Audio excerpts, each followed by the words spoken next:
بسم الله الرحمن الرحيم عن ابي هريره رضي الله تعالى عنه قال سئل النبي صلى الله عليه وسلم اي الاعمال افضل قال ايمان بالله ورسوله قيل ثم ماذا قال جهاد في سبيل الله قيل ثم ماذا قال حج مبرور او كما قال عليه الصلاه والسلام رواه البخاري یہ بخاری شریف روایت ہے حضرت ابو ہریرہ رضی اللہ تعالی عنہ فرمایي چې پیغمبر علیه الصلاۃ والسلام نه چا پوښتنه وکړه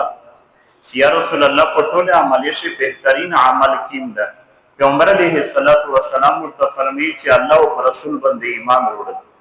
ځکه چې دا په بنیاد د چې الله او رسول باندې ایمان نه وي نو نه عمل ډیر شي یا دې څه حیثیت نشته بیا پوښتنه کوي کیلا ثم ماذا یا رسول الله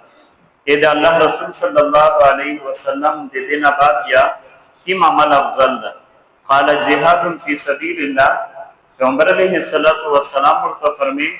چې الله د دین د غلبې لپاره جهاد کوي قیل ثم ماذا یا پوښتنه وکړه چې یا رسول الله بیا کی عمل افضل ده قال حج مبرور پیغمبر علیه الصلاۃ والسلام ورته فرمایي چې هغه حج د الله په دربار شي قبول وي نو دا بهترین عمل ده الله دمن کوي من الحمد لله رب العالمين والعاقبة للمتقين والصلاة والسلام على رسوله محمد وعلى آله وأصحابه أجمعين ربنا تقبل منا إنك أنت السميع العليم وتب علينا إنك أنت التواب الرحيم